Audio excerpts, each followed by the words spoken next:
From the home of the Widener Pride, this is WidenerPride.com as we continue our series of preseason interviews for the 2013-2014 winter season. I am joined by men's track and field and cross-country coach Vince Touey. Coach, thank you for joining us. Coach, we certainly want to congratulate you on winning the MAC cross-country title for the men.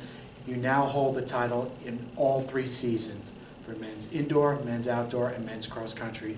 What does that mean to the program?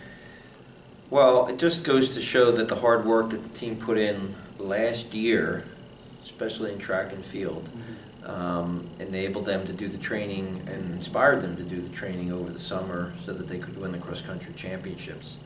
Now going forward, especially coming up with this indoor season, hopefully the new guys on the team, of which 2 are really, really great, and then the rest of the team is inspired to keep it up.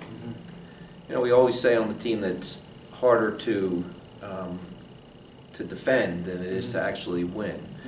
So that we know it's going to be a difficult challenge, but I can say that having all 3 championships during this period of time is meaningful to me and to the team, and especially to the coaching staff. It's something that we work hard for. Well, when you focus on the indoor season upcoming, one of the guys that excelled last year was Eric Solomon, an All-America in the weight throw, and he was also the MAC champion as well. Talk about him and what he means to the team. Well, it's one of the great things about Eric is his desire to achieve is matched with his desire to train, and so he works really hard and has brought a lot of dignity to the throwing group.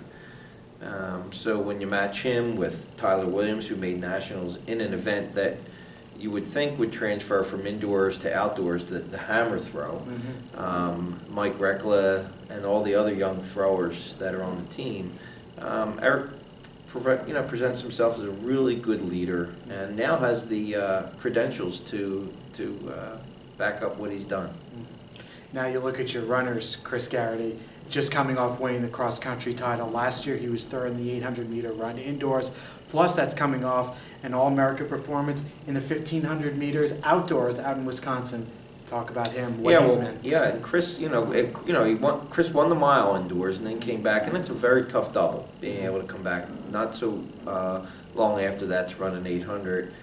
And then having Mike Chavarelli win that 800 meters, and then Chris coming back to run pretty good 800 after that, set him up for the following week where he was the next to last guy to not make the nationals indoor in a mile. So not only do I believe Chris would Chris like to defend his title in the Mid-Atlantic Conference, but back up his outdoor All-America performance with something pretty good in the mile indoors. So we're really excited about Chris.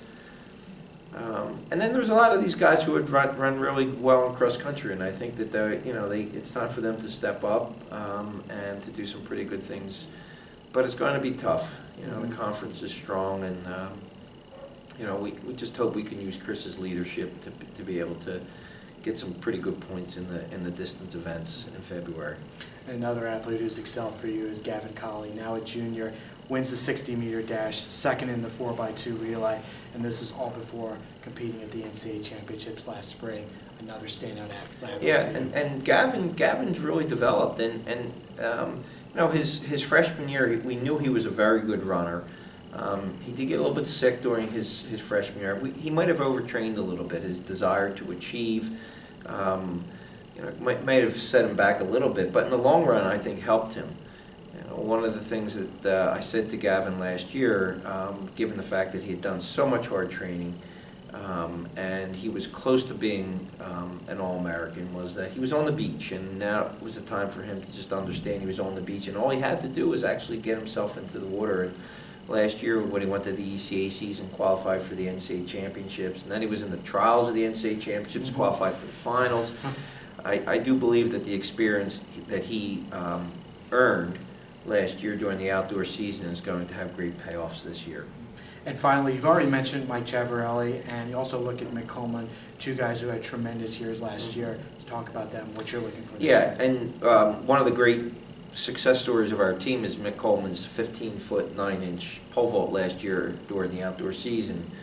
And that was after 2 years of really struggling with some hamstring injuries and dealing with how he was going to get his body strong enough to be able to vault and do that well and stay healthy at the same time. And I think Mick has really developed a good formula and a strategy that will enable him not only to continue to jump high, but we believe that he missed making nationals outdoors last year by 1 centimeter. And we're really excited for him to be able to take that great achievement and get over the hump this year and hopefully make nationals. And it would be great to see him on the podium at the NCAA championships.